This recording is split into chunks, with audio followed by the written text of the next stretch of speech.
O presidente Jair Bolsonaro esteve em São Paulo nesta segunda-feira para participar do Flow Podcast, transmitido ao vivo por mais de 5 horas. Na conversa com Igor Coelho, o chefe do executivo rechaçou a possibilidade de qualquer tipo de golpe. Se eu quisesse dar golpe, eu não falaria nada. Deixa correr, no último dia dá o golpe. Ou você fala que vai dar golpe agora? Por que essa acusação de golpista pra cima de mim? Eu quero nossa palavra é transparência. Ele criticou o cerceamento da liberdade e a tentativa de taxá-lo como genocida. Você pegar uma cadeia por fake news é a mesma coisa que pegar uma cadeia por ter matado um marciano. Pra mim é... Mas não existe justificação pra isso, é a realidade. Dói, mas é a realidade. Pra mim é extremamente perigoso. Agora, você acha que eu queria matar alguém? Me apelidar de genocida, queria matar alguém? Bolsonaro também pediu para que alguém comprove uma só fake news que interfira no voto. Me aponte uma mensagem de zap no telefone que você falou, isso aqui, não sei de onde veio, vai mudar meu voto. Me aponte, ninguém aponta. Ainda falou sobre o temor de ser preso caso perca as eleições por acusações não tipificadas no Código Penal. Eu vou ser preso por qual acusação? Atos antidemocráticos, que desconfiou da urna eletrônica. Vou ser preso igual a Janine Áñez, ex-presidente da Bolívia, está presa por 10 anos por ser acusado de praticar atos antidemocráticos. Tá de brincadeira. Já depois de meia-noite, saindo do podcast, Bolsonaro era aguardado por apoiadores na rua, onde acenou e cumprimentou os presentes. Além de Bolsonaro, a cantora Anitta também participou de um podcast muito famoso no país, e o gamer Felipe, que participou dessa entrevista com a Anitta, esteve também na conversa desta segunda-feira. Muita gente da nossa audiência ontem também assistindo, acompanhando o presidente Bolsonaro. E olha, Vitor, eu fiquei muito impressionada porque eu não consegui assistir as 5 horas seguidas que o presidente ficou ali falando e com uma energia absurda, né? Nós vimos aqui nos Estados Unidos e temos visto nos últimos 4 anos e nesse final de semana, enquanto eu estava em Dallas, o presidente Donald Trump, ele discursa ali por 2 horas, 2 horas e 10, e nós já achamos que é muito, né? Até para um homem da idade dele. Agora, 5 horas, né, ininterruptas, e o presidente sem absolutamente nenhuma colinha, né? Tudo da cabeça, do coração, expôs as vertentes aí de uma velha mídia aí carcomida, viciada em estar com laços estreitos com o establishment, com o deep state de Brasília, e que desde 2018 a eleição do presidente Bolsonaro colocou o dedo aí nessa ferida de expor, assim como o presidente Donald Trump fez aqui nos Estados Unidos. E mais uma vez, não estou comparando os personagens, mas o cenário político é muito parecido. O cenário político dentro da política, em Washington e Brasília, mas o cenário político também, né? Os agentes políticos no judiciário, os agentes políticos na velha imprensa, esse cenário é muito parecido. E o presidente Bolsonaro, durante 5 horas, não apenas mostrou os feitos deste governo, que muita gente fala, né, que eles não existiram. Por exemplo, o próprio corte de impostos, muita gente tenta emplacar como o corte no ICMS foi uma ação populista, uma ação eleitoreira, né, em ano de eleição, e não é bem isso. O presidente mostrou que desde 2019 o governo federal vem cortando impostos, inclusive dentro da pandemia, para vários equipamentos médicos, para medicamentos importantes, e foi uma conversa muito franca, né? Eu dei uma olhada nas minhas redes sociais hoje, e não apenas aquelas pessoas que interagem comigo normalmente, mas outras pessoas que eu sei que estavam ali em cima do muro, não para votar no Lula, mas não gostavam ou não gostam do atual presidente ou da atual administração, por algum contexto assim estético, digamos assim.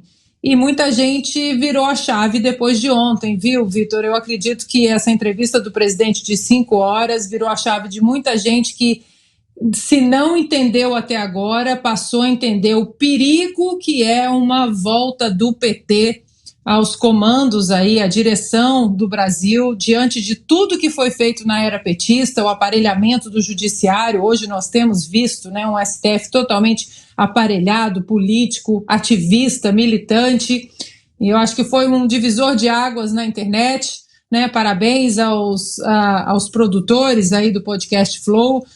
Ficou muitos comentários ali também no podcast dizendo que algumas pessoas começaram a enxergar o presidente de maneira diferente, né? Sem as vestes de qualquer marqueteiro, né? Que o presidente também não tem, e sem o filtro ativista e político da velha imprensa.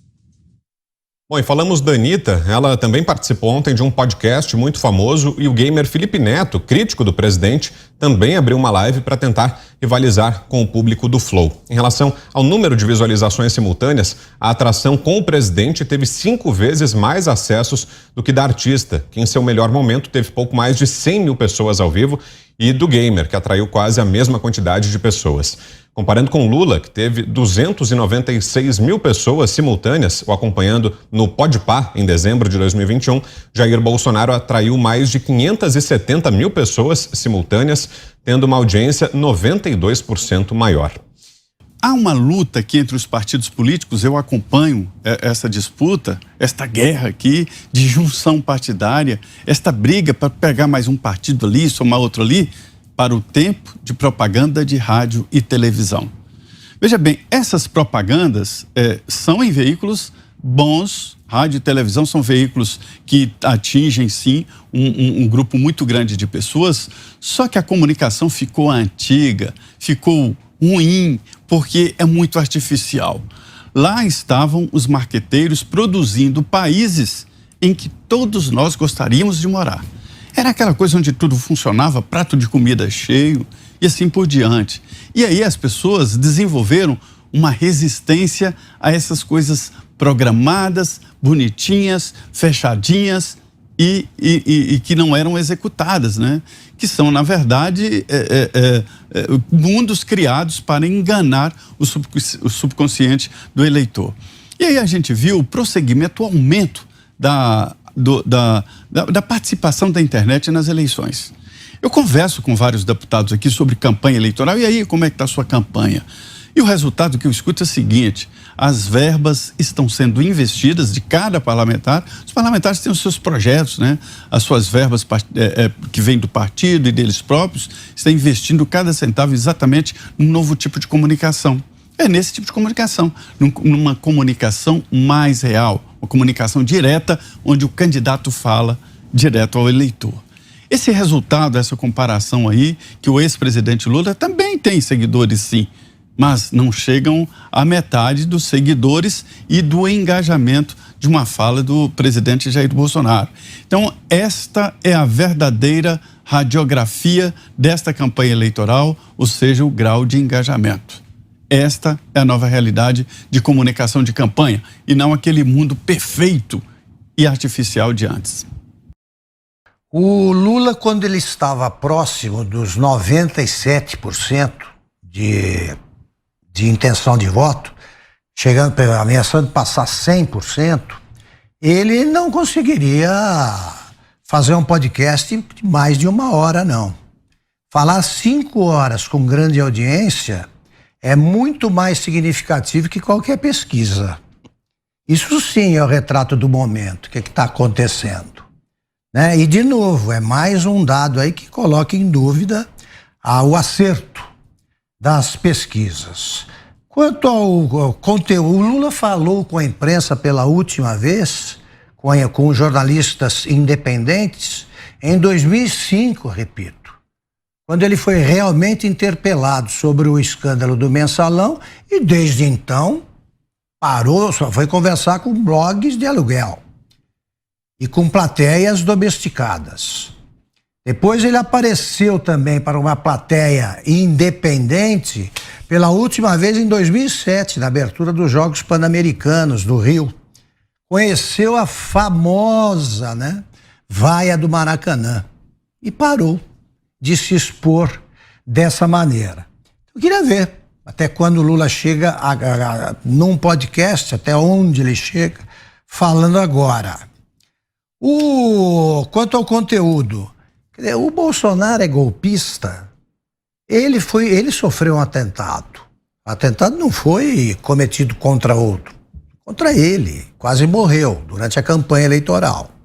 No governo, ele vem sendo fustigado pelo Supremo Tribunal Federal desde o primeiro dia. Ele já enfrentou mais de 130 decisões desfavoráveis ao governo. Ele não pôde nomear o chefe da Polícia Federal, porque o ministro Alexandre de Moraes impediu. Ele recebe aqueles ultimatos todo dia. Tem 5 horas para fazer não sei o quê, tem 10 horas para mostrar se vai viajar para alguma cidade ou não, coisas assim. E reage democraticamente. O Supremo ofende, insulta, levanta suspeitas, né? Fala com palavras espertas, escolhidas e tal, para dizer que comete atos antidemocráticos o homem que vai disputando a reeleição enfrentar